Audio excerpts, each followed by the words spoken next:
Welcome to the first of 3 e-lectures for Chapter 6 of your history syllabus. Before we begin, please ensure that you have with you your textbook, writing materials for taking down notes, and a highlighter so you can highlight key points raised in this lecture. Please open your textbooks to page 56. Chapter 6. What aspirations did the people have for Singapore after 1945? You will recall that in the previous chapter, you learned that when the British returned to Singapore after the Japanese occupation, people began to question their right to rule Singapore. In this chapter, you will learn about aspirations people had for Singapore that were shaped by experiences during and after the Japanese occupation, and how these eventually played an important role in Singapore's journey towards independence. This first lecture will be on the overview of political developments in Singapore from 1946 to 1959. Before we begin on the content proper, here is a glossary of important words and terms for this part of the chapter. Political refers to things related to the government or public affairs of a country. Constitutional refers to things related to the Constitution, which is a set of laws that govern a country. This determines the power and duties of the government and guarantees certain rights to the people. An election is a process where people choose their government representatives through voting. A commission is a group of people appointed to do specific tasks. For example, to conduct an investigation and write a report. Finally, limited self-government is where a government is under the control of both local representatives and an external authority. Here, the local representatives have control over some areas of government. In this lecture, we will focus on 2 areas: constitutional changes from 1946 to 1959, and developments that led to constitutional changes in Singapore. Constitutional changes from 1946 to 1959 in Singapore. The British were aware that they could no longer govern Singapore the way they did before the war. As such, they introduced constitutional changes to increase local involvement in the government. This was partly in response to the political awakening taking place in post-war Singapore. Let us now take a closer look at these constitutional changes. The first constitutional change is the right to vote. In 1948, limited elections were introduced in Singapore. For the first time, those eligible could vote to determine who represented them in the Legislative Council, which is the body that made laws for Singapore.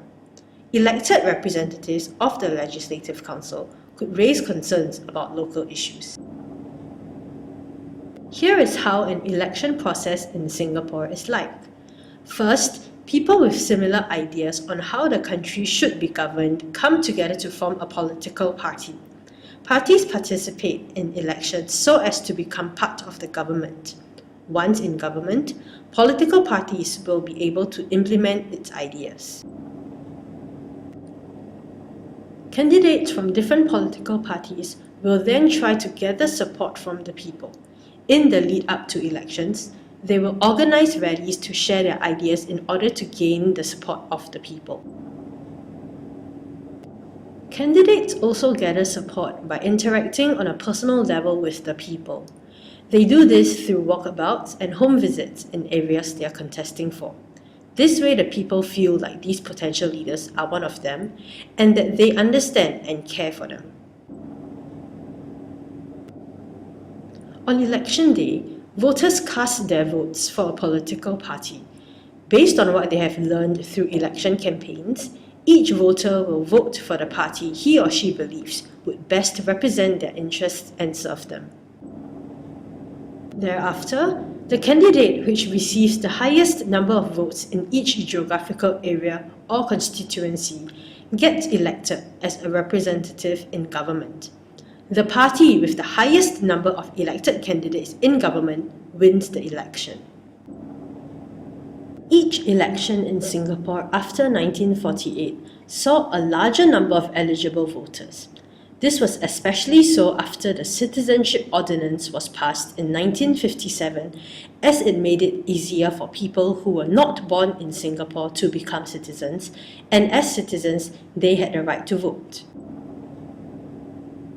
The other major constitutional change was having control over the government. A commission, led by British official Sir George Randall, recommended that Singapore be granted limited self-government in 1955. The introduction of limited self-governance saw an increase in the number of elected local members in government, increased from 6 in 1948 to 25 in 1955, and the number of local ministers go from none in 1948 to 6 in 1955. Control over government further increased in 1959 as internal self-government was attained. With that, the number of local members elected to the Legislative Assembly increased to 51, and there were also 9 local ministers. Evidently, this allowed locals to have a much greater say in the governing of Singapore than before.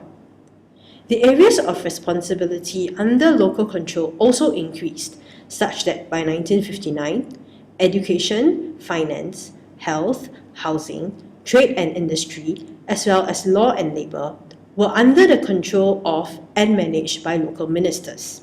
This is in stark contrast to the situation in 1948, where no area was under the control of locals. We will now move on to the next area of study, developments that led to constitutional changes in Singapore, which can broadly be classified under external and internal developments. The first point under external developments is the sense that colonial rule in Asia was coming to an end. This is because after the war, many countries previously under colonial rule were moving towards independence. These included the Republic of Indonesia gaining independence from the Dutch colonial rulers in 1949, Vietnam gaining independence from the French in 1954, and India, the largest of British colonies, gaining independence in 1947.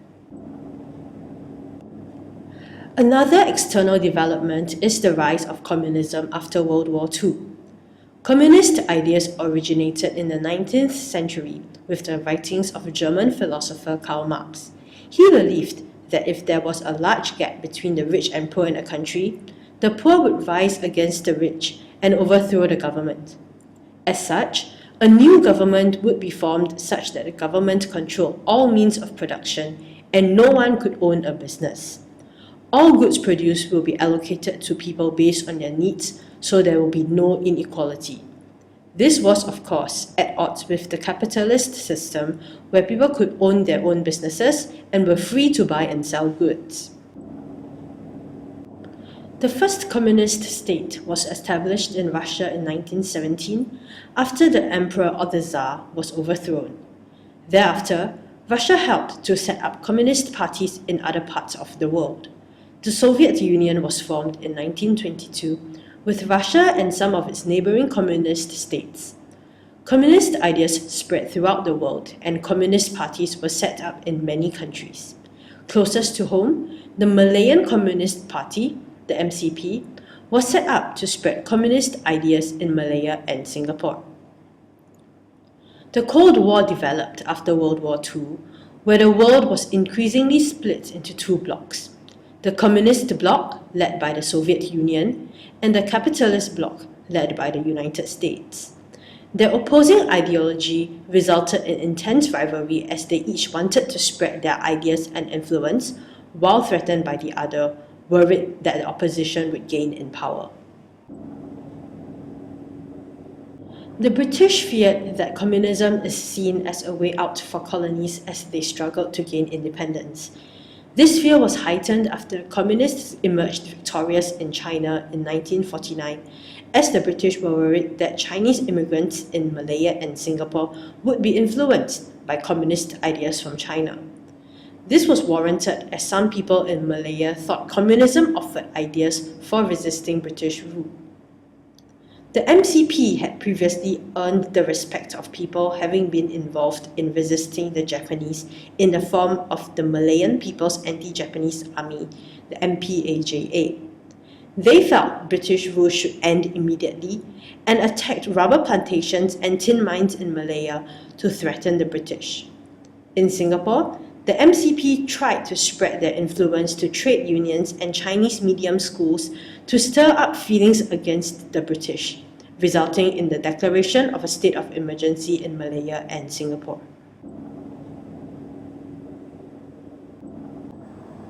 As a result of these developments, the British were pressurized to make constitutional changes in Malaya and Singapore in order to win the support of the local people. They wanted to ensure that the government was handed over to non-communist groups that were willing to work with them to bring about constitutional changes. Internal developments took the form of a rise in political consciousness. After the Japanese occupation, people questioned British superiority and felt it was unfair that the British held the most important positions in government. The harsh conditions faced by the people made them doubt the British as capable rulers of Singapore. The 1950s saw a change in demographics in Singapore as a larger proportion of people were born locally. More people started taking an interest in how Singapore was ruled as they became aware of alternatives to colonial rule when they witnessed other colonies gaining independence. The constitutional changes from 1948 to 1959 allowed people to decide on the political future of Singapore. Interest in the political development of Singapore gained momentum in the 1950s as more groups emerged and pressure on the British to make political changes increased. Eventually, more political power was given to the local people, and you will learn about this in the later parts of this chapter. We have come to the end of this lecture on the overview of political developments in Singapore from 1946 to 1959. Thank you for your attention, and please do take some time to consolidate what you have learned here.